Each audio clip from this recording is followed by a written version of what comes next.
Et si le vrai pouvoir ne se décidait pas dans les urnes, ni autour des tables de négociation, mais naissait de la terre même? Imaginez un instant, la prochaine révolution africaine ne défile pas dans la rue, elle germe dans un simple tas de compost. À première vue, cela semble dérisoire. Pourtant, si l'on observe attentivement, on découvre qu'une poignée d'humus peut changer le destin d'un pays entier. Prenons un exemple historique. Dans la Chine des années 60, lorsque les famines ravagèrent les campagnes, la redécouverte du compostage traditionnel a permis de restaurer la fertilité des sols et d'atteindre l'autosuffisance alimentaire. Plus récemment, à Cuba, le blocus économique a forcé le pays à inventer l'agriculture urbaine, fondée sur la production locale de compost.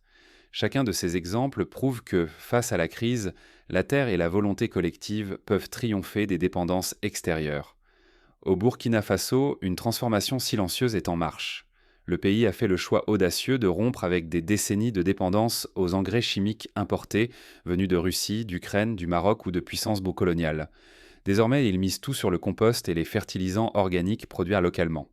Pour comprendre l'ampleur de ce changement, imaginez un agriculteur burkinabé, autrefois contraint d'attendre l'arrivée incertaine des engrais venus de loin. À chaque saison, l'angoisse, les prix vont-ils exploser? Les camions vont-ils arriver à temps?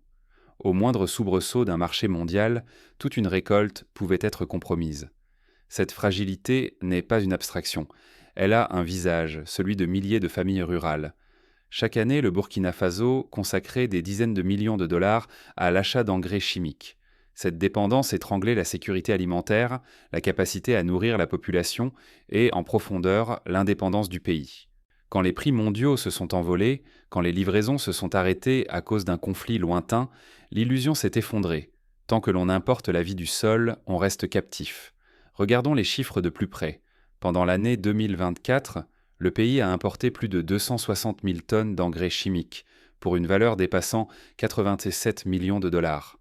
Cette somme colossale pourrait financer la construction de milliers d'écoles, de centres de santé ou le développement de routes rurales. Mais elle part chaque année vers les ports d'Abidjan, de Casablanca ou de Saint-Pétersbourg.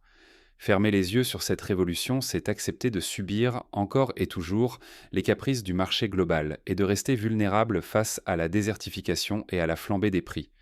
Mais si le véritable rapport de force se jouait ailleurs, si la liberté commençait par la capacité à nourrir sa terre avec ses propres ressources, comment un simple fertilisant pourrait-il devenir l'arme d'une libération nationale? Il faut d'abord comprendre les racines profondes du problème. Les engrais chimiques ne sont pas seulement un outil agricole, ils sont devenus un levier politique. Pendant des décennies, leur distribution était conditionnée par des accords avec les institutions internationales, des subventions liées à des prêts ou des livraisons contrôlées par des multinationales. À chaque campagne agricole, des décisions prises à Bruxelles, à Moscou ou à Rabat influençaient directement ce que mangeaient les familles burkinabées. Pour saisir l'ampleur de ce choix, il faut revenir en arrière. Comment le Burkina Faso est-il devenu dépendant des engrais venus d'ailleurs? Quand chaque sac d'engrais porte l'emblème d'un pays lointain, qui décide vraiment de ce que nous mangeons? Cette interrogation dérange, mais elle façonne le quotidien de l'agriculture burkinabé, depuis des générations. Jusqu'à ces dernières années, le Burkina Faso déboursait chaque année plus de 87 millions de dollars pour importer des engrais chimiques. Derrière chaque graine plantée, il y avait la Russie, le Maroc ou l'Ukraine. Cette dépendance était devenue si normale que plus personne ne remettait le système en question. Pour illustrer ce système, prenons le cas du coton, la principale culture d'exportation du pays. Chaque saison, les producteurs attendaient en côté des cargaisons d'engrais subventionnés, souvent retardées ou incomplètes. La production fluctuait au gré des décisions étrangères, piégeant les paysans dans l'incertitude. Ce n'est pas qu'au Burkina Faso, au Sénégal, au Bénin, au Togo, la même dépendance structurelle fragilise la souveraineté alimentaire. Puis, en 2022, la guerre en Ukraine éclate. Les routes commerciales s'effondrent, les prix flambent, doublés puis triplés. Les sacs d'engrais, déjà rares pour beaucoup, disparaissent coin des marchés. Le pays se retrouve face à sa propre vulnérabilité, exposé au grand jour. Les petits producteurs sont les premiers intouchés. Incapables de suivre cette inflation brutale, ils voient leur récolte baisser. Sur les marchés, on peut dire si le prix du mil et du maïs s'envole. Pour de nombreuses familles rurales, se nourrir devient une lutte. La crise alimentaire n'est plus une menace abstraite, elle s'invite à table. Mais cette fragilité va au-delà des chiffres. Elle révèle un engrenage invisible, politique, hérité de décennies de dépendance. S'appuyer entièrement sur des engrais venus d'ailleurs, c'est laisser d'autres nations décider à notre place de ce que nous semons et récoltons. Ce schéma perpétue un déséquilibre néocolonial. Le Burkina Faso reste prisonnier d'un modèle où il achète sans jamais produire, où il subit les règles d'un jeu économique qui ne lui appartient pas. À force de suivre cette voie, le pays met en péril sa sécurité alimentaire, son économie rurale et surtout sa liberté de choisir son avenir. La souveraineté ne se joue plus seulement dans les ministères, elle se perd silencieusement dans la poussière des champs. Mais une alternative commence à émerger, portée par un choix radical, miser sur les fertilisants organiques locaux. Cette transition promet de bouleverser l'ordre établi et de redonner au pays le contrôle de son agriculture. Quand la souveraineté prend racine dans le compost, qui aurait parié que la résistance d'un pays débuterait dans les déchets organiques et non à la tribune d'une grande institution internationale, et pourtant c'est le pari audacieux que tente le Burkina Faso aujourd'hui. Regardons de plus près le processus du compostage. Il s'agit de recycler les déchets végétaux, les restes de cuisine, les feuilles mortes, les boues issues des toilettes urbaines et même les débris agricoles. En quelques semaines, ces matières se transforment en un amendement riche et fertile. Ce procédé, accessible à tous, ne nécessite qu'un peu de savoir-faire et de patience. Dans le village de Ouarghaï, par exemple, une coopérative féminine a multiplié ses rendements de tomates et d'oignons grâce à l'usage systématique du compost local. Sous l'impulsion d'Ibrahim Traoré, la question agricole est élevée au rang de priorité nationale. Désormais, l'agroécologie et la fabrication de biofertilisants locaux pèsent aussi lourd que la sécurité ou la diplomatie. Le message sonne comme un avertissement. Sans contrôle sur ce qui nourrit la terre, aucune souveraineté durable n'est possible. Pour concrétiser cette vision, le gouvernement fonde Sobimap, une société d'État chargée de reprendre le contrôle de toute la chaîne des fertilisants. Exile les importations massives et les intermédiaires étrangers. La gestion et la distribution des intrants deviennent l'affaire exclusive des Burkinabés. C'est un virage radical qui rompt avec l'héritage colonial et la logique des ajustements imposés par l'extérieur. Mais la révolution ne s'impose pas seulement par décret. Sur le terrain, un véritable écosystème se mobilise. Coopératives rurales, dont beaucoup dirigées par des femmes, start-up innovantes, universités et agences publiques collaborent étroitement. Leur objectif, valoriser chaque ressource organique, transformer déchets urbains et agricoles en compost et diffuser ce savoir-faire à l'ensemble de la filière. Prenons le compostage des boues de vidange. Autrefois considérés comme de simples déchets à évacuer, ces boues issues des toilettes urbaines deviennent aujourd'hui un ingrédient précieux pour ressusciter les sols épuisés. Ce cercle vertueux restaure la fertilité, diminue la pollution des eaux et crée des emplois locaux, en particulier pour les femmes et les jeunes. À Ouagadougou, par exemple, un projet pilote transforme chaque mois plus de 100 tonnes de boue en compost. Ce programme a permis la création de 50 emplois directs et d'une centaine d'emplois indirects. Les maraîchers du quartier Karpala témoignent d'une augmentation de leur production de légumes de près de 50% depuis l'introduction du compost organique. Les premiers résultats sont frappants. Dans plusieurs provinces, les rendements agricoles augmentent fortement, la vitalité des sols renaît et la pollution des rivières recule. À Waïgouya, des maraîchers parlent d'une production supérieure d'un tiers grâce au compost local. Cette dynamique ranime la confiance collective. Nourrir et protéger son territoire devient soudain une réalité tangible. Cependant, le chemin est semé d'embûches. Il n'existe pas encore de normes nationales pour garantir la qualité des biofertilisants, freinant leur adoption massive. Les réseaux de distribution restent embryonnaires. Il faut parfois parcourir des dizaines de kilomètres pour s'approvisionner. Et les anciens contrats d'importation, tout comme la dépendance à l'aide internationale, continuent de peser lourdement, menaçant de freiner l'élan de la transition. Le risque est réel. Si les biofertilisants n'intègrent pas rapidement le quotidien des producteurs, le Burkina Faso risque de retomber dans le piège de la dépendance, voire de subir des rétorsions économiques de la part d'anciens fournisseurs. Tout se joue dans les prochains mois. Pour relever ce défi, plusieurs mesures concrètes sont envisagées. Premièrement, la mise en place de normes nationales strictes pour garantir la qualité et la sécurité des composts. Deuxièmement, la création de réseaux de distribution locaux, appuyés par des subventions ciblées pour les coopératives rurales. Troisièmement, l'investissement massif dans la formation des producteurs et l'innovation technique, afin de populariser les méthodes de compostage et d'en faire un réflexe quotidien. Mais si le pays surmonte ces obstacles, il pourrait devenir un exemple inédit pour tout le continent africain. offrant une boussole à ceux qui cherchent à réinventer leur rapport à la terre et à la souveraineté alimentaire. Mais cette révolution agricole peut-elle tenir face aux pressions extérieures et à la réalité du terrain? Un nouveau front s'ouvre, où chaque décision peut tout faire basculer. Et si le vrai pouvoir d'un pays africain naissait sous nos pieds, dans la terre nourrie de compost? Oubliez les palais. Au Burkina Faso, la souveraineté se cultive à la main, dans chaque motte d'humus brun. Ce pari pourrait bien réécrire la carte agricole de tout un continent. Imaginez, le compost local séduit les agriculteurs. Les sols s'enrichissent, les récoltes s'envolent, la production dépasse les besoins nationaux. Rapidement, le Burkina Faso exporte son or brun vers le Niger, le Mali et plus loin encore. Un bloc sahélien émerge, uni par une stratégie, fixer ses propres prix, garantir sa sécurité alimentaire et s'affranchir enfin des engrais venus d'ailleurs. Ce modèle renforce la résilience face aux crises mondiales. Guerre en Ukraine, hausse vertigineuse des prix, sanctions soudaines. Désormais, la région nourrit sa population sans redouter les caprices du marché international. L'autonomie agricole protège du chaos extérieur et offre un appui face aux tempêtes économiques. Pour illustrer ce scénario, rappelons la crise alimentaire de 2008, lorsque la flambée du prix du riz a plongé des dizaines de millions d'Africains dans l'insécurité. Les pays qui dépendaient d'un des importations ont connu des émeutes, tandis que ceux ayant renforcé leur agriculture locale ont mieux résisté au choc. Le Burkina Faso, grâce à l'autonomie du compost, pourrait éviter de telles crises à l'avenir.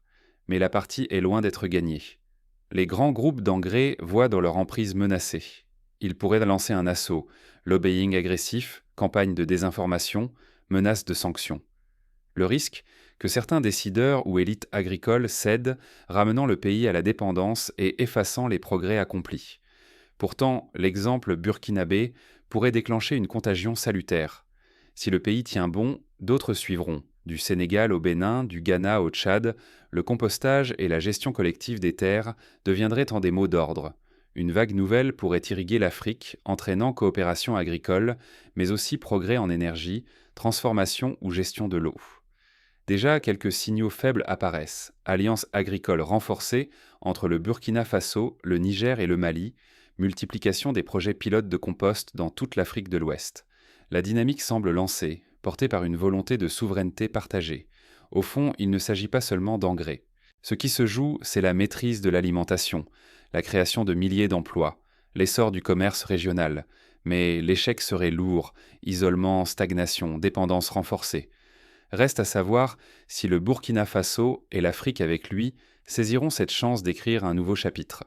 Mais pour que ce pari devienne réalité, il reste un obstacle majeur, la résistance des intérêts établis et la capacité à mobiliser toute une société autour d'un projet commun. Le prochain défi, c'est la bataille du récit et de l'adhésion populaire. Ce n'est pas la technologie seule qui bouleverse le destin d'un pays, mais l'alliance de la terre et de la détermination. Au Burkina Faso, la transformation profonde commence là où le sol rencontre une volonté collective, bien avant l'arrivée des politiques ou des machines sophistiquées. La grande leçon pour l'Afrique est limpide. L'autonomie ne s'attend pas, elle se construit à la base. Des communautés décident, à l'échelle de chaque village, d'arrêter de tendre la main vers l'extérieur. C'est l'action locale, et non la dépendance, qui ouvre les chemins de la liberté. Au centre de cette dynamique, les coopératives jouent un rôle moteur. Partout, des groupes, souvent des femmes, collectent les déchets, innovent, transforment et prennent en main la production du compost. Leur implication rassemble les villages, crée des emplois et restaure la confiance dans les ressources locales. Mais cette volonté ne suffit pas sans un État qui accompagne. Au Burkina Faso, le succès repose aussi sur des lois précises, des aides ciblées et des normes qui valorisent le local. L'investissement dans la recherche nationale permet d'adapter chaque technique au terroir, renforçant la résilience face à la sécheresse et à la pression du marché mondial. Prenons un exemple de réussite collective. Dans la région des Hauts-Bassins, une formation organisée par l'université de Bobo-Dioulasso a permis à plus de 200 jeunes agriculteurs de maîtriser les techniques de compostage rapide. Résultat, en 2 ans, la fertilité des terres s'est améliorée de façon spectaculaire, les rendements du maïs ont doublé, et des familles entières ont pu sortir du cycle de pauvreté. Pourtant, la rupture décisive est avant tout mentale. Décoloniser l'agriculture, c'est refuser les modèles imposés, oser valoriser ses propres savoirs et donner la priorité à l'innovation locale. Il s'agit de croire que le progrès naît aussi de ce qui est à portée de main, pas seulement de ce qui impressionne ou vient de loin. Longtemps vu comme le choix des pauvres, le compost devient ici un symbole de dignité retrouvée. Il restaure les sols épuisés, assure de meilleures récoltes et affirme une indépendance collective. En misant sur cette ressource, chaque agriculteur, chaque village proclame « Nous pouvons nourrir notre peuple avec ce que nous avons, pas seulement avec ce que l'on nous vend ». L'enjeu dépasse largement le Burkina Faso. Pour chaque pays africain, il s'agit de transformer la rareté, la dépendance ou la désertification en levier de souveraineté. L'exemple burkinabé montre qu'une Afrique fière et pragmatique peut choisir son propre chemin sans attendre la permission du monde. Mais cette reconquête du sol et de la confiance ne va pas sans résistance. Les obstacles sont nombreux et chaque victoire locale doit encore faire ses preuves à grande échelle. La révolution ne sera peut-être pas retransmise en direct, mais elle s'enracine bel et bien au Burkina Faso, là où chaque main plongée dans la terre réveille une mémoire d'indépendance oubliée. Face à un héritage de dépendance longue de plusieurs décennies envers les engrais chimiques venus d'ailleurs, le pays a choisi de semer la souveraineté, patiemment, à coups de compost, de courage et de fierté. Ce mouvement dépasse les seuls experts agricoles ou les lois. Il s'agit de transformer chaque poignée de sol en acte de résistance, chaque récolte en preuve qu'une autre voie est possible, loin de la soumission aux marchés étrangers et à leurs règles. Regarder sans agir, c'est laisser d'autres dicter l'histoire de vos champs, de vos repas, de votre dignité. Mais chaque parcelle cultivée autrement, chaque coopérative, chaque déchet transformé en fertilisant local est une page arrachée à la fatalité, un geste pour reprendre la plume.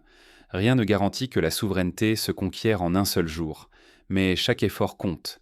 Les petites graines, invisibles au début, finissent pas par fissurer les vieux empires et ouvrir la voie à une moisson nouvelle. Alors, la question se pose. Et vous?